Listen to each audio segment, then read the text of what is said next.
आज आपके पास wireless communication का एक टॉपिक है जिसको हमने डिस्कस करना है which is known as GSM. ये बुनियादी तौर पे जीएसएम जो है ये ग्लोबल सिस्टम फॉर मोबाइल का एब्रीविएशन है और ये एक सेकंड जनरेशन जो डिवाइसेस आए थे मोबाइल के हवाले से उनके अंदर इस्तेमाल होता था। ये जब वो आपकी इंफॉर्मेशन को डिलीवर करते हैं तो आपकी इंफॉर्मेशन को इनकोड करते हैं और इनकोड करने के बाद फिर आपके डाटा को सेंडर से रिसीवर के पास भेजते हैं। इसके अंदर डिफरेंट तरह के सेल्स इस्तेमाल होते हैं, कुछ सेल्स इसमें माइक्रो होते हैं, कुछ मैक्रो होते हैं।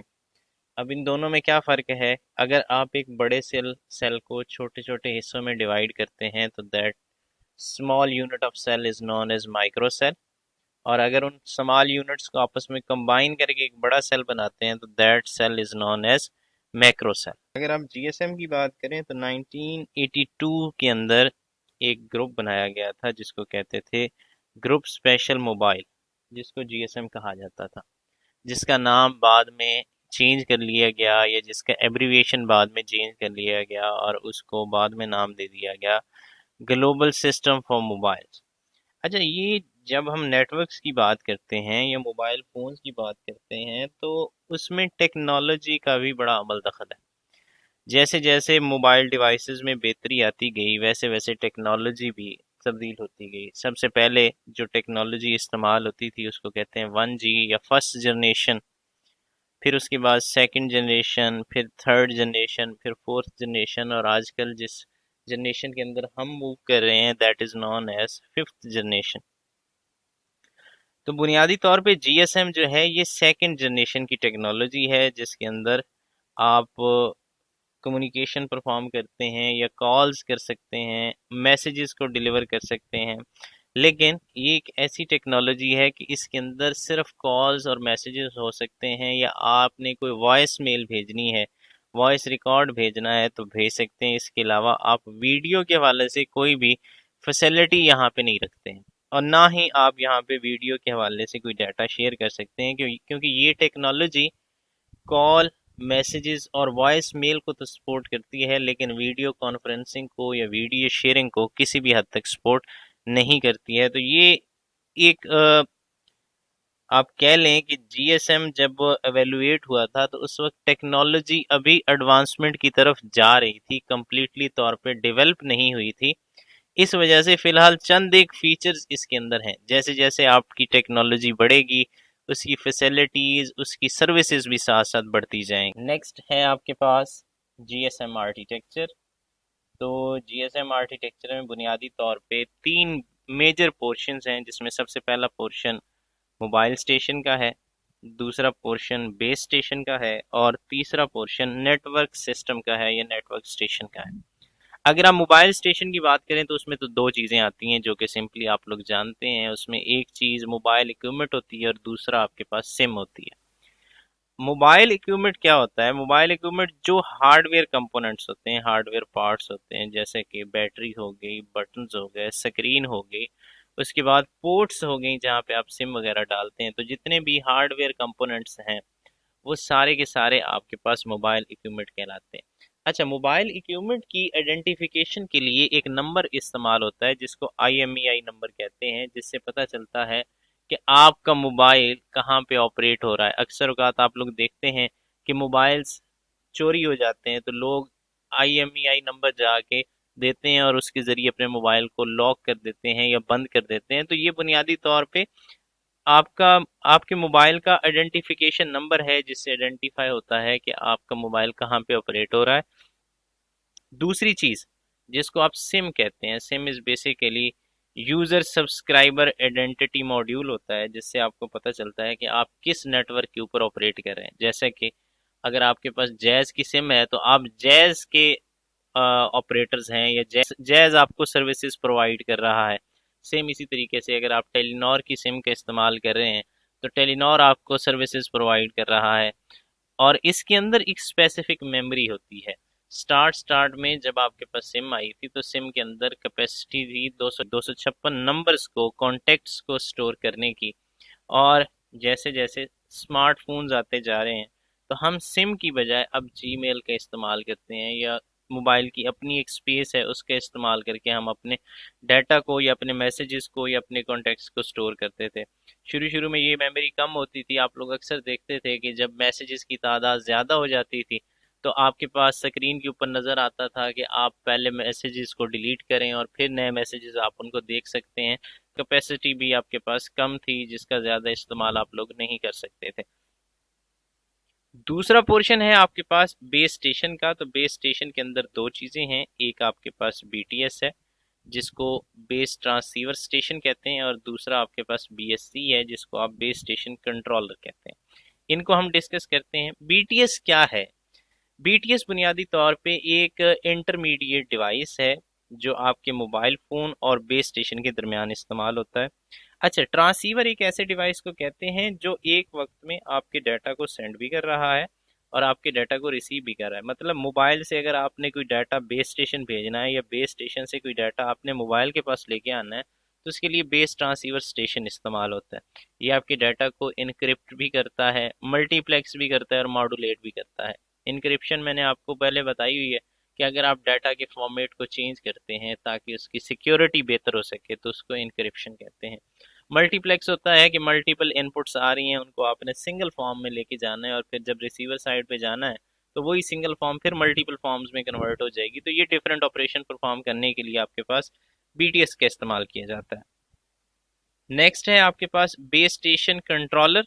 ये बुनियादी तौर पे सारी कम्युनिकेशन को कंट्रोल करता है जो बीटीएस और एमएससी के दरमियान होती है। MSc basically mobile switching centre है जो तमाम कम्युनिकेशन को कंट्रोल कर रहा होता है, लेकिन हर जो डिवाइस है उसका अपनी एक फंक्शनैलिटी है, वो अपने एक प्रोसीजर को परफॉर्म कर रहा है। बेस स्टेशन कंट्रोलर जो है ये आपके सेल फोन को या आपकी कॉल्स को एक स्पेसिफिक फ्रिक्वेंसी असाइन करता है और उस फ्रिक्वेंसी के ऊपर आप अपनी कॉल्स और मैसेजेस को परफॉर्म कर सकते हैं। और उसके अलावा एक ख़ास टाइम स्लॉट आपको दी जाती है।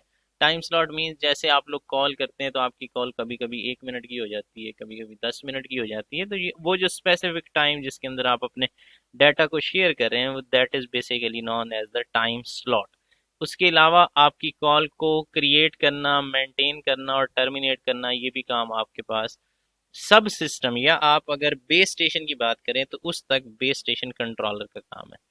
मिसाल के तौर पे जब आप लोग कॉल डायल करते हैं तो एक रिंग जा रही होती है, that ringing process is known as create.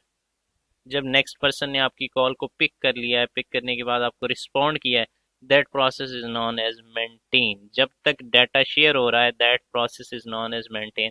और जैसे ही डाटा शेयर हो गया है और कॉल कंप्लीट हो गई है तो उसके बाद आप कॉल को एंड कर देते हैं, that process is basically known as terminate. उसके अलावा बेस स्टेशन कंट्रोलर का काम है कि आपके हैंड ऑफ के ऑपरेशन को परफॉर्म करे कि अगर आपका सेल चेंज हो रहा है या सेल की कैपेसिटी मैक्सिमाइज हो गई है तो उस दौरान आपकी कॉल को कैसे शिफ्ट करना है, तो वो भी काम आपके पास बेस स्टेशन कंट्रोलर का है। नेक्स्ट है आपके पास एमएससी जिसको मोबाइल स्विचिंग सेंटर कहते हैं। ये बुनियादी तौर पे सबसे मेन कंपोनेंट है जो ओवरऑल कम्युनिकेशन को कंट्रोल कर रहा है। ये बुनियादी तौर पे आपकी कॉल्स की राउटिंग करता है। राउटिंग मीन्स कि कौन सा पाथ आपको दिया जाए कि आप जल्दी से अपनी कॉल्स को मेंटेन कर सकें, सबसे अच्छे रास्ते का इस्तेमाल करके आप अपने डाटा को शेयर कर सकें। उसके अलावा कॉल को सेटअप करना, स्विच करना, कॉल को मैनेज करना, ये सारे काम आपके पास मोबाइल स्विचिंग सेंटर के। अक्सर औक़ात आपके मोबाइल्स के अंदर कुछ इमरजेंसी सर्विसेज प्रोवाइड की जाती हैं जैसे 1122 के हवाले से 911, ये जो अमेरिका की हेल्पलाइन है उसके लिए इस्तेमाल होती है। और उसके अलावा आप लोग 15 यूज़ करते हैं। तो ये सारी इमरजेंसी कॉल एमएससी के थ्रू हो रही होती हैं या एमएससी उसको कंट्रोल कर रहा होता है। उसके अलावा एमएससी के पास वो सारी इन्फॉर्मेशन होती है जो आपकी कॉल के दौरान होती है। क्या डाटा शेयर हुआ है, ड्यूरेशन कितना है, कितना डाटा इस्तेमाल हुआ है, बिलिंग कितनी है, कितनी देर तक बात हुई है, ये सारी इन्फॉर्मेशन आपके पास एमएससी के अंदर मौजूद होती है। नेक्स्ट हैं आपके पास एमएससी के फर्दर दो कंपोनेंट्स हैं। अगर आप डायग्राम से देखें बुनियादी तौर पे चार कंपोनेंट्स हैं जिनको हम डिस्कस करेंगे, जिसमें एक आपके पास एचएलआर है और दूसरा आपके पास वीएलआर है, और दो और कंपोनेंट हैं जिसमें एक आपके पास ईआईआर कहलाता है और दूसरा आपके पास अथेंटिकेशन सेंटर कहलाता है। तो इनको हम बारी बारी डिस्कस करते हैं कि ये क्या चीज़ें हैं। एचएलआर क्या होता है? एचएलआर होम लोकेशन रजिस्टर को कहते हैं। क्या मतलब है इसका? जब आपने फर्स्ट टाइम कोई सिम ली है और वो सिम आपने किसी न किसी जगह पे एक्टिवेट की है, तो जहाँ पे एक्टिवेट होगी आपकी इंफॉर्मेशन उसी एरिया के हवाले से स्टोर हो जाएगी। उस दौरान आपकी ये जो जीएसएम नेटवर्क है ये एक डेटाबेस बनाता है। उस डेटाबेस के अंदर यूज़र का आईएमईआई नंबर होता है, सिम नंबर होता है, कौन सा नेटवर्क है, कहाँ पे ऑपरेट हुई है, कहाँ पे एक्टिवेशन हुई है, कब हुई है, ये सारी इंफॉर्मेशन बुनियादी तौर पे होम लोकेशन रजिस्टर के अंदर होती है। उसके अलावा सर्विस एरिया आपकी सिम प्रीपेड है या पोस्ट पेड है। प्रीपेड जिसके अंदर बिल पहले देते हैं, पोस्ट पेड जिसमें बिल मंथ के एंड पे प्रोवाइड किया जाता है।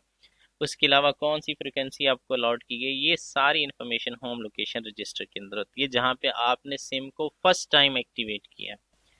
दूसरी चीज़ है वीएलआर, विजिटर लोकेशन रजिस्टर। ये टेम्परेरी डाटाबेस होता है। मिसाल के तौर पे एक यूज़र लेट सपोज पाकिस्तान के कैपिटल में है, इस्लामाबाद के अंदर है, और वो वहाँ से चला है और फैसलाबाद आ गया, तो इस्लामाबाद के हवाले से वो होम, उसकी इंफॉर्मेशन होम लोकेशन रजिस्टर के अंदर स्टोर होगी। लेकिन जैसे ही वो फैसलाबाद आया है, वो आपके पास विजिटर कहलाएगा, और विजिटर की इंफॉर्मेशन जिस रजिस्टर में स्टोर होती है that is known as visitor location register. जैसे मैंने आपको पहले बताया, एक टर्मिनोलॉजीज के अंदर टर्म मैंने बताई थी, रूमर, यानी कि बंदा एक्चुअल सेल का है नहीं लेकिन कहीं से आ गया है, तो उसकी इंफॉर्मेशन जो होती है वो विजिटर लोकेशन रजिस्टर के अंदर स्टोर होती है। और उसके बाद टेम्परेरीली तौर पे आपकी कम्युनिकेशन को आपका सेल या आपका जो बेस स्टेशन है वो कंट्रोल कर रहा होता है। नेक्स्ट है आपके पास अथेंटिकेशन सेंटर। ये बुनियादी तौर पे आपके डेटाबेसेस को प्रोटेक्ट करने के लिए, आपकी इंफॉर्मेशन को प्रोटेक्ट करने के लिए बनाया जाता है। आपकी जितनी भी कॉल्स होती हैं वो प्रोटेक्टेड होती हैं, इनकोडेड होती हैं, और वो सारी अथेंटिकेशन सेंटर के थ्रू मैनेज की जाती हैं ताकि आपको किसी किस्म के फ्रॉड से बचाया जा सके। अच्छा, अब ये एक कोशिश है, ये एक टेक्निक है जिसका इस्तेमाल करके मैक्सिमम प्रोटेक्शन दी जा सकती है, लेकिन कभी भी नेटवर्क के ऊपर आप कंप्लीट प्रोटेक्शन प्रोवाइड नहीं कर सकते, क्योंकि जैसे जैसे टेक्नोलॉजी एडवांस हो रही है उसके थ्रेट्स और उसके आफ्टर शॉक्स भी वैसे वैसे इम्प्रूव हो रहे हैं। तो कंप्लीट सिक्योरिटी किसी हद तक आप नहीं प्रोवाइड कर सकते, लेकिन जितनी भी सिक्योरिटी आपकी कम्युनिकेशन को एक लिमिटेड पॉइंट तक चाहिए वो सारी बुनियादी तौर पर आपको अथेंटिकेशन सेंटर के थ्रू प्रोवाइड की जाती है। नेक्स्ट है आपके पास इक्विपमेंट आइडेंटिटी रजिस्टर। ये एक ऐसा डेटाबेस है जिसके अंदर किसी सेल के अंदर जितने भी मोबाइल्स ऑपरेट हो रहे हैं और वैलिड ऑपरेट हो रहे हैं उन तमाम का आईएमईआई नंबर जो है वो इस डेटाबेस के अंदर स्टोर होता है। अक्सर औकात आईएमईआई नंबर को ब्लॉक करवा दिया जाता है जब मोबाइल चोरी होता है, तो जब उसे ब्लॉक किया जाता है तो वो इस डेटाबेस से इनवैलिड सिचुएशन में आ जाता है। अगर कोई मोबाइल या कोई डिवाइस आईएमईआई नंबर रॉन्ग रखता है या ब्लॉक्ड रखता है तो उसको सर्विसेज प्रोवाइड नहीं की जाती हैं और ना ही उसको ऑपरेट किया जाता है। हाँ, उसकी इंफॉर्मेशन बैकएंड पे डिलीवर की जाती है जहाँ पे उसकी कंप्लेंट होती है। मिसाल के तौर पे आपका मोबाइल चोरी हो गया, आपने आईएमई नंबर जो है वो ब्लॉक कर दिया, जैसे ही वो ब्लॉक होगा आपका सेल उसको सर्विसेज देना, प्रोवाइड करना, या उसको फैसिलिटीज़ देना, या उसकी कम्युनिकेशन का प्रोसेस जितना भी है उसको स्टॉप कर लिया जाएगा। और इसकी सारी इन्फॉर्मेशन जो है वो इक्विपमेंट आइडेंटिटी रजिस्टर के अंदर स्टोर होगी। अब इस डेटाबेस के अंदर दो फीचर्स होते हैं, आपके पास वैलिड आईएमईआई नंबर भी होते हैं और इनवैलिड भी होते हैं। सर्विसेज सिर्फ उनको प्रोवाइड की जाएंगी जो वैलिड होंगे, जो इनवैलिड होंगे ना वो ऑपरेट होंगे, ना उनकी कम्युनिकेशन होगी, ना उनको सर्विसेज प्रोवाइड की जाएंगी।